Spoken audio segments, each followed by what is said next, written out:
রাসূল যেরকম ভাবে নবুয়ত আর রিসালাতের জন্য আল্লাহ নবীর চরিত্র সম্পর্কে যদি আমাদেরকে কিছু জানাই, দাওয়াতি কাজ চালানোর জন্য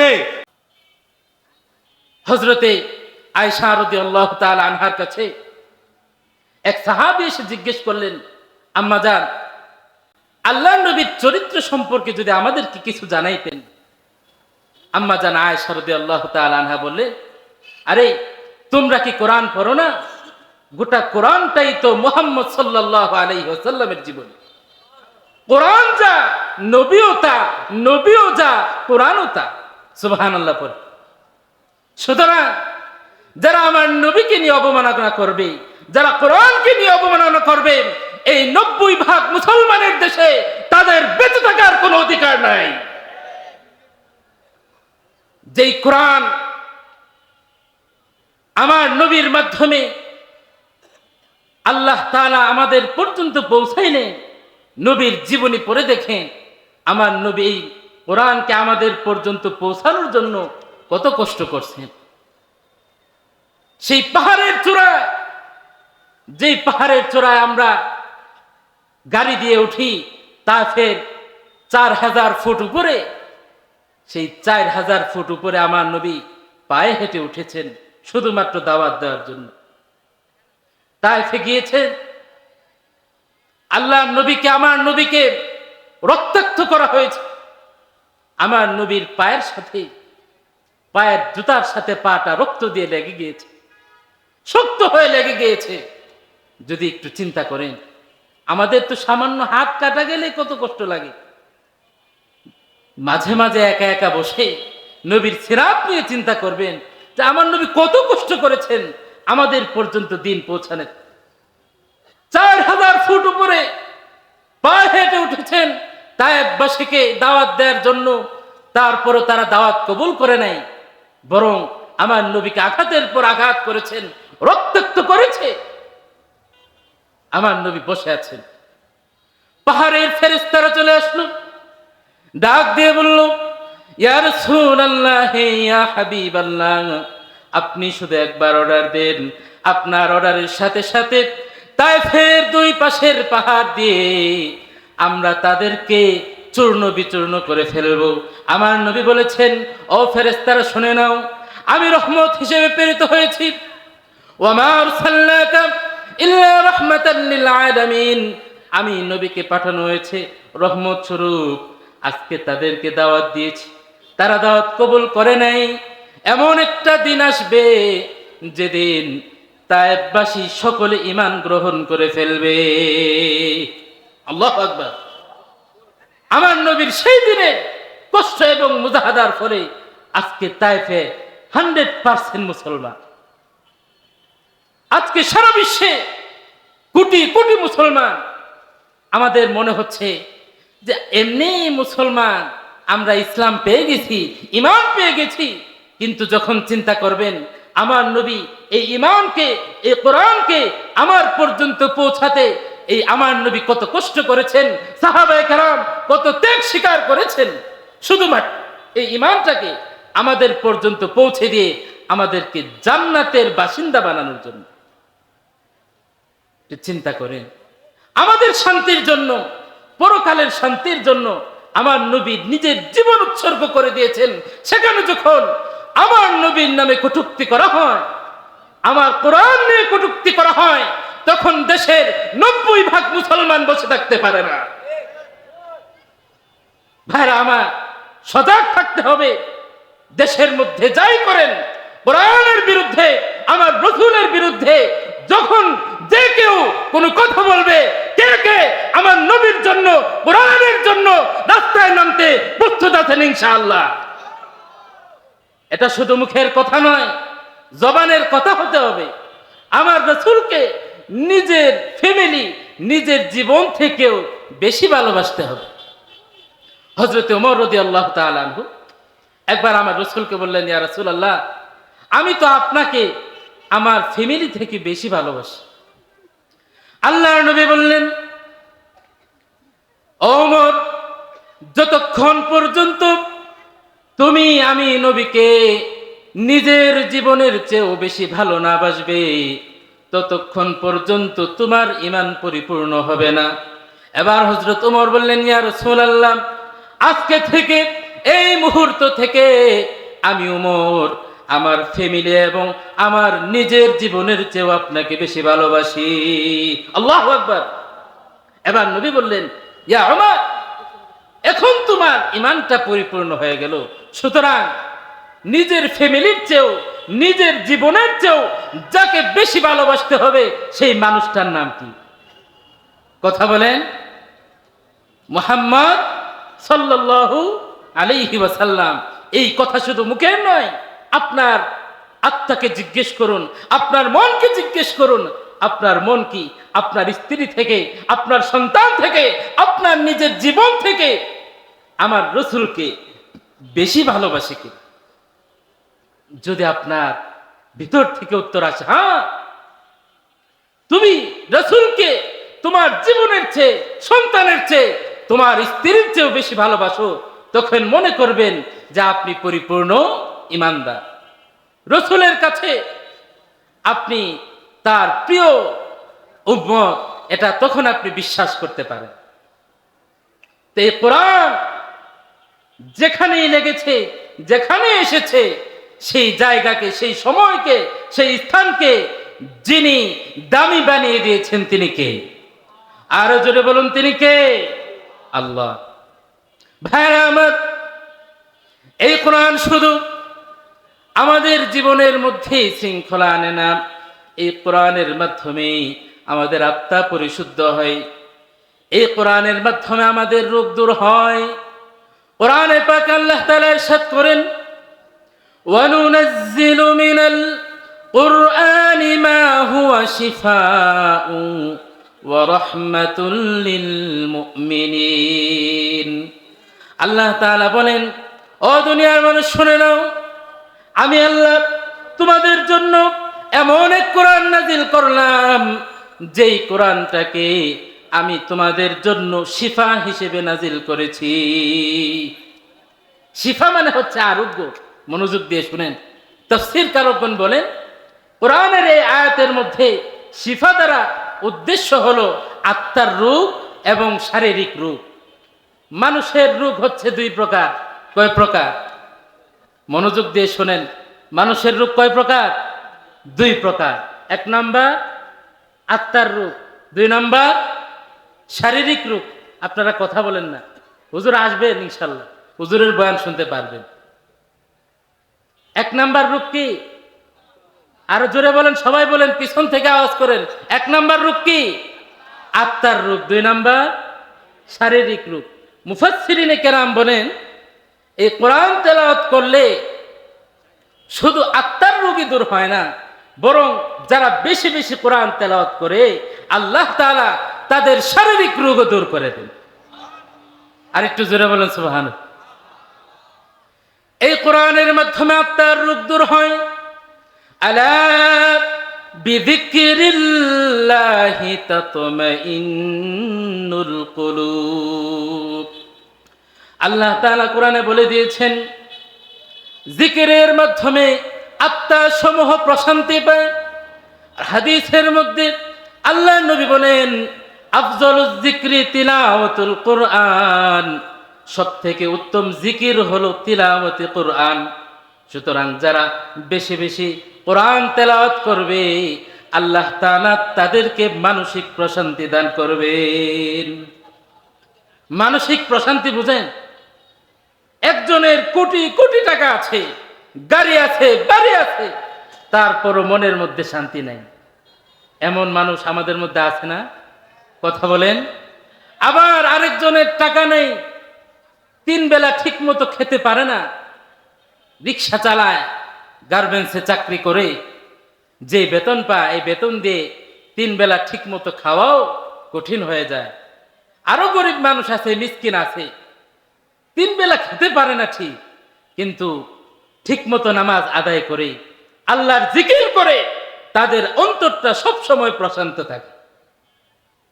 আর কোটি টাকার মালিক একটা বাড়ি করছে, ব্যাংকের লোন নিয়া লোন পরিশোধ করতে পারে না, ব্যাংকের লোকরা পিছনে দৌড়ায়, ও দৌড়ায়, জীবনে শান্তি নাই। সারা জীবন দৌড়ানির উপরে।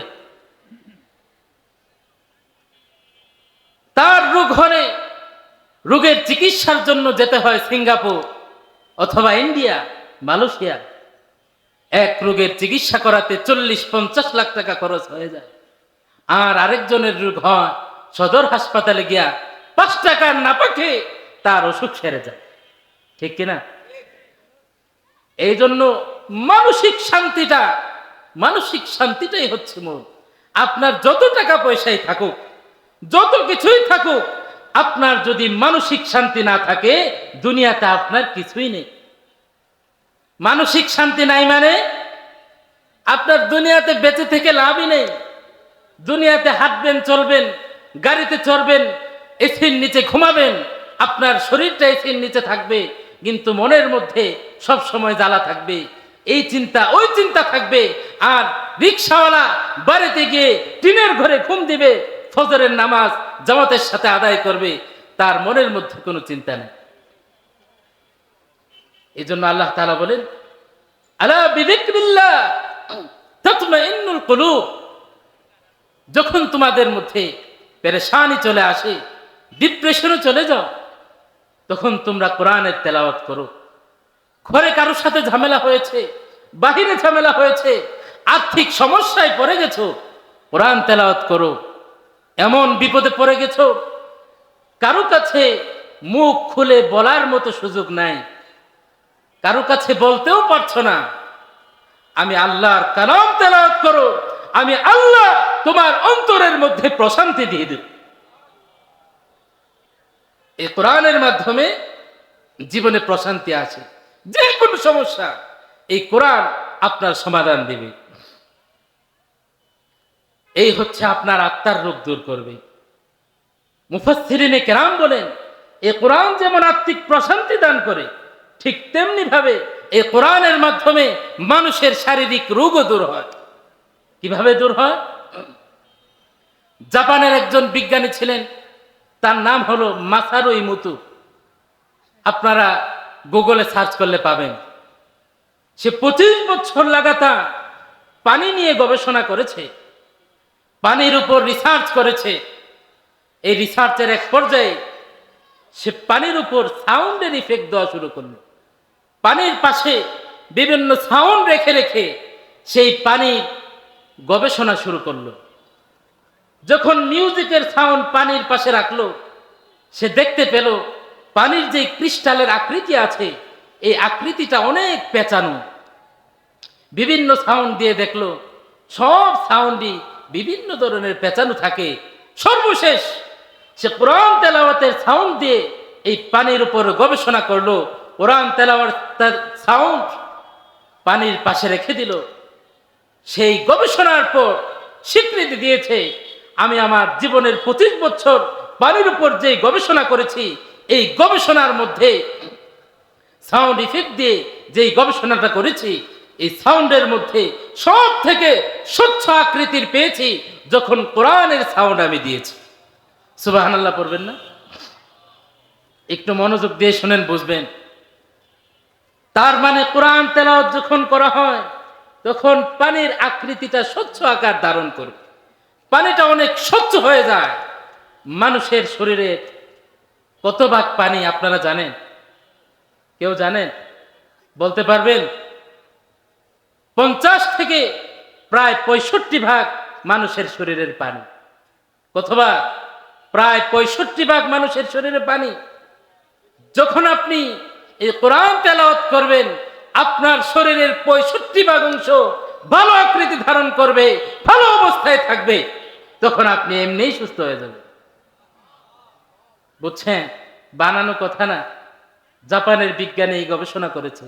তাহলে আল্লাহর কোরআনের এই আয়াত মুফাসসিরিনে কেরাম যে বলেছেন, ওয়ানুনাজ্জিলু মিনাল কুরআন মা হুয়া শিফা, এই কোরআন আমি নাজিল করলাম, এই কোরআনটাকে তোমাদের জন্য রোগের আরোগ্য হিসেবে দান করলাম। এই কোরআন তোমাদের রোগ দূর করবে, কোরআন দিয়ে তোমাদের রোগ দূর হবে। রোগ কি? মুফাসসিরিনে কেরাম বলেছেন, হাদিসের মাধ্যমে আমরা জেনেছি যে কোরআনের মাধ্যমে আত্মার রোগ দূর হয়, ঠিক তেমনি ভাবে আপনাদের সামনে বিজ্ঞানের গবেষণা দিয়ে প্রমাণ হলো এই কোরআন তেলাওয়াত করলে মানুষের শারীরিক রোগও দূর হয়। সুতরাং আপনি যদি মনে করেন যে আমার রোগ বেশি, ওষুধ খেয়ে আমার রোগ কাজ হয় না, রাতের বেলা ঘুমে ধরে না, কোরআন তেলাওয়াত শুরু করবেন, দেখবেন শয়তানে এমনি ঘুম পাড়ায় দিচ্ছে। বুঝছেন? রাতের বেলা ঘুম আসে না, সূরা ইয়াসিন তেলাওয়াত শুরু করবেন, সকালবেলা ঘুম ভাঙবে, মনে করবেন কখন ঘুমাইলাম, সূরা ইয়াসিন তো শেষ করতে পারিনি। যে কোনো রোগ নিয়মিত কোরআন পড়েন, আপনার মানসিক প্রশান্তিও আসবে, শারীরিক রোগও দূর হবে। এই কোরআনের মাধ্যমে সব কিছুর সমাধান হয়ে যাবে। কিয়ামতের ময়দানে এই কোরআন আল্লাহর সামনে দাঁড়িয়ে যাবে। আল্লাহর সামনে দাঁড়িয়ে বলবে, ইয়া আল্লাহ, যারা এই কোরআনটা তেলাওয়াত করেছিল ওই ব্যক্তির জন্য যদি জাহান্নামের ফয়সালা হয়ে যায়, আল্লাহর নবী বলেন, লা তাজুলু কদামা ইবনে আদম হাত্তা তুসআলা আন খামসিন। বনে আদম 5টি বিষয়ের জবাব দেওয়া ছাড়া কিয়ামতের ময়দানে আল্লাহর সামনে থেকে এক চুল পরিমাণ নড়তে পারবে না। এক চুল পরিমাণ নড়তে পারবে না। 5টা বিষয়ের প্রশ্নের উত্তর দিয়ে যেতে হবে। আল্লাহর নবী হাদিসে পাকে বলেন, লা তাজুলু কদামা ইবনি আদম হাত্তা তুসআলা আন খামসিন। কিয়ামতের ময়দানে আল্লাহ রাব্বুল আলামিনের সামনে বান্দাকে 5টি প্রশ্ন করা ব্যতীত ওই বান্দা আল্লাহ রাব্বুল আলামিনের সামনে থেকে নড়তে পারবে না।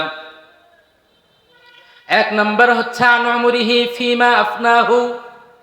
1 নাম্বার হচ্ছে, ও বান্দা, তোমাকে একটা জীবন দিয়েছিলাম, 60 বছরের জিন্দেগি দিয়েছিলাম, 70 বছরের জিন্দেগি দিয়েছিলাম।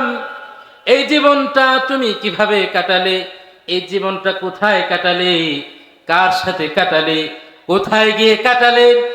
কিভাবে কাটালে? বিস্তারিত আল্লাহ তাআলা জানতে চাইবেন। ওয়ান শাবাবিহি ফিমা আফনাহু। 2 নাম্বার প্রশ্ন হলো, তোমার যৌবন কালটা কোথায় কাটিয়েছো, কিভাবে কাটিয়েছো? প্রথম প্রশ্ন কি ছিল? আন উমরিহি ফিমা আফনা। আন উমরিহি ফিমা আফনা, তোমার জীবনটা কোথায় কাটাইছো? বলেন তো, এই জীবনের মধ্যে যৌবন আছে না নাই? আর একটু জোরে বলেন। যৌবন থাকার পরও আল্লাহ তাআলা দ্বিতীয়বার যৌবনকে নিয়ে আলাদা প্রশ্ন করবেন। যৌবন নিয়ে আলাদা প্রশ্ন করবেন। যৌবনটা কিভাবে নষ্ট করলা, কিভাবে খরচ করলা, যৌবনের সময়টা কিভাবে কাটাইলা? আন শাবাবিহি ফিমা আবলা, যৌবনকালটা কোথায় কাটিয়েছো, কিভাবে কাটিয়েছো? আল্লাহ তাআলা প্রশ্ন করে জানতে চাইবেন। যৌবনকালটার দাম অনেক বেশি। কারণ কি? হাদিসের মধ্যে আল্লাহ নবী বলেন, কিয়ামতের ময়দানে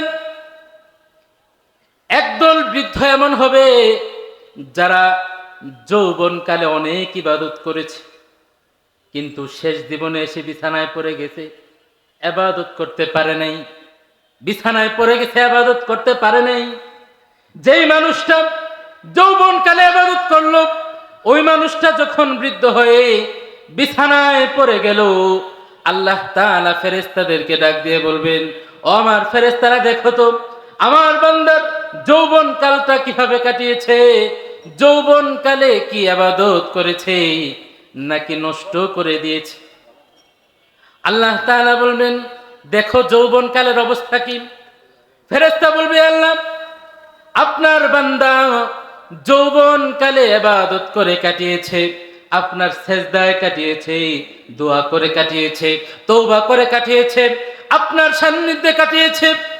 এবার আল্লাহ তাআলা বলবেন, আমার ফেরেশতারা, আমার বান্দা যৌবনকালে যত ইবাদত করেছে সব ইবাদত তুমি কপি পেস্ট করে দাও, সব ইবাদত ওই বৃদ্ধ কালে আবার সব কিছু লিখে দাও। আল্লাহু আকবার। কপি পেস্ট বুঝেন?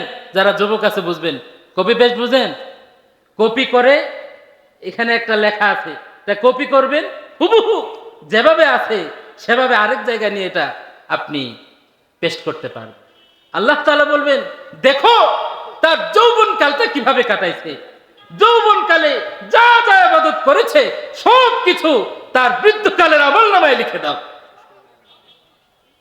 সুতরাং কিয়ামতের ময়দানে এই কোরআন যখন আমরা এই 5টা প্রশ্নের মুখোমুখি হয়ে যাব, যদি উত্তর দিতে না পারি, শেষ করে দিচ্ছি 5টা প্রশ্ন সংক্ষেপে শেষ করি।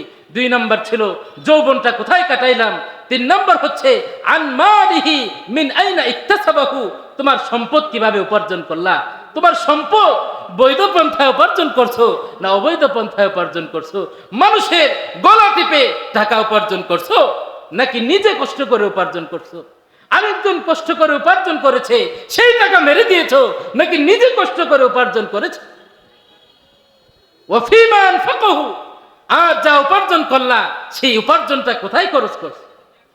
আর সর্বশেষ প্রশ্ন হবে, যা কিছু দিন সম্পর্কে জেনেছিলে সব কিছু কি আমল করেছো। এই 5টা প্রশ্ন করা হবে। যদি উত্তর দিতে না পারি, কোনো কারণে বেঁচে যাই, কোরআন আল্লাহর সামনে দাঁড়িয়ে যাবে। যদি কোরআনকে সম্মান করে থাকেন, কোরআন তেলাওয়াত করে থাকেন, কোরআন অনুযায়ী নিজের জীবন চালিয়ে থাকেন, কোরআন আল্লাহর সামনে দাঁড়িয়ে বলবে, আল্লাহ তোমার বান্দা আমাকে তেলাওয়াত করেছে, আজকে তাকে জাহান্নামে দিলে আমি কোরআন এটা মেনে নিব না, তাকে নিয়ে আমি জান্নাতে যাব। সুতরাং ভাইরা আমার, এই কোরআন অনুযায়ী আমরা আমাদের জীবন, আমাদের সমাজ, আমাদের রাষ্ট্র পরিচালনা করতে রাজি আছি তো ইনশাআল্লাহ? সবাই বলেন রাজি আছি তো ইনশাআল্লাহ? আল্লাহ তাআলা আমাদের সবাইকে তৌফিক দান করুন। সকলে বলে আমিন, আরো জোরে বলে আমিন। ওয়া আখিরু দাওয়ানা আলহামদুলিল্লাহি রাব্বিল আলামিন। ওয়াসসালামু আলাইকুম ওয়া রাহমাতুল্লাহি ওয়া বারাকাতুহু। এই দায়িত্ব, এই প্রতিকূলতার পরিবেশের মধ্যেও রাসূল এই দায়িত্ব চালিয়ে গিয়েছেন।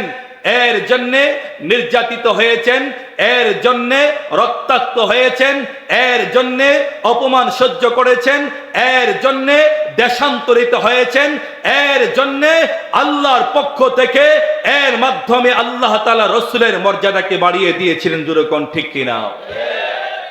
রাসূলের ইন্তেকালের পরে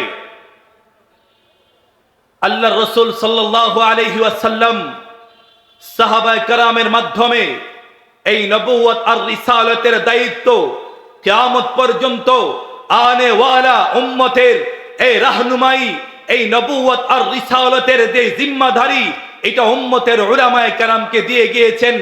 ইয়াহমিলু হাদাল ইলমা মিন কুল্লি খালাফিন উদুলু ইয়ানফুনা আনহু তাহরিফাল গালিন ওয়া ইনতিহালাল মুবতিলিন ওয়া তাবিলাল জাহিলিন।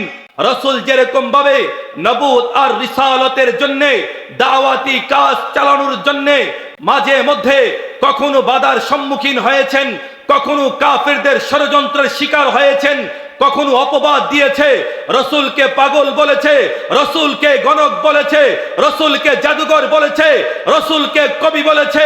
আল্লাহ তাআলা সমস্ত কাফের মুশরিকদের সমস্ত অপবাদকে ছিন্ন ভিন্ন করে আল্লাহ ঘোষণা করেছেন, আমার নবী কখনো পাগল হতে পারে না, আমার নবী কখনো জাদুকর হতে পারে না, আমার নবী সর্বকালীন সর্বজনীন, এমন কি সারা বিশ্বের সমস্ত মানব ধর্মের জন্য আমি আমার হাবিবকে রহমত হিসেবে প্রেরণ করেছি। যেরকম ঠিক কিনা? কাফেররা চেয়েছিল আল্লাহর রাসূলের এই দাওয়াতকে বন্ধ করার জন্য, কোরআনের আওয়াজকে বন্ধ করে দিবে। আল্লাহ বলেন, কোরআনের আওয়াজ, কোরআনের আলো আমি আল্লাহ জ্বালিয়েছি, এর সংরক্ষণ, এর হিফাজতের দায়িত্ব আমি আল্লাহ গ্রহণ করেছি।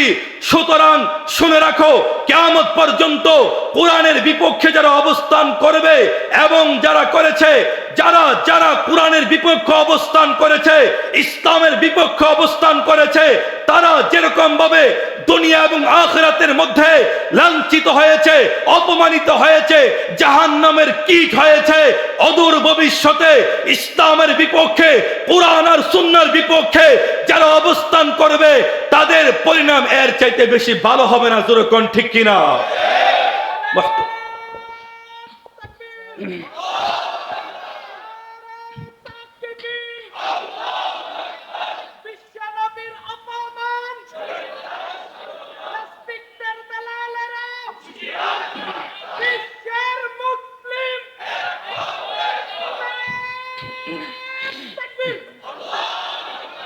মুহতারাম হাজিরিন, রাসূল আরবি সাল্লাল্লাহু আলাইহি ওয়াসাল্লাম যখন এই ধরার বুকে আগমন করেছেন, যেই সমাজের মধ্যে জন্ম নিয়েছিলেন, যেই সমাজের মধ্যে রাসূল বসবাস করেছেন, রাসূল করিম সাল্লাল্লাহু আলাইহি ওয়াসাল্লামের সমাজের মধ্যে মানুষ ছিল, মানুষের মধ্যে মনুষ্যত্ববোধ ছিল না, মানব ছিল, মানবতা ছিল না, পরিবার ছিল, পারিবারিক বন্ধন ছিল না, সমাজ ছিল, সমাজের বোধ বুদ্ধি ছিল না। সারা পৃথিবীর মধ্যে তখন ছড়িয়ে পড়েছিল হত্যা, অরাজকতা, বিশৃঙ্খলা, বেহায়াপনা, মদ পান, গোত্র সংঘাত, জুয়া খেলা, এমনকি একজন কন্যা সন্তানকে জীবন্ত পুঁতি ফেলা সারা পৃথিবীর মধ্যে তখন ছড়িয়ে পড়েছিল।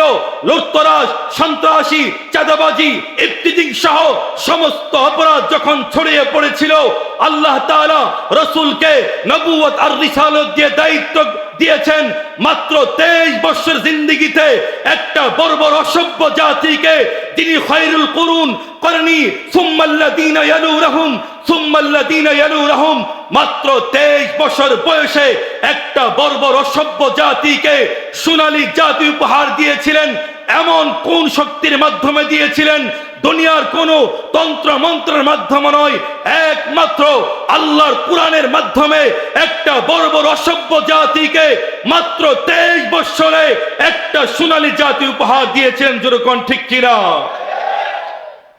প্রমাণ করেছে আজও যদি আমার সমাজের মধ্যে, আমার রাষ্ট্রের মধ্যে, আমার দেশের মধ্যে, এই পৃথিবীর মধ্যে কোরআনের শিক্ষা, ইসলামের শিক্ষা, কোরআনের শাসন বাস্তবায়ন হয়, সমাজের মধ্যে হত্যা, অরাজকতা, বিশৃঙ্খলা, বেহায়াপনা, সমস্ত দুর্নীতি, ইফতিজিং, চাঁদাবাজি, টেন্ডারবাজি সব বন্ধ হয়ে যাবে। যেরকম ঠিক কিনা?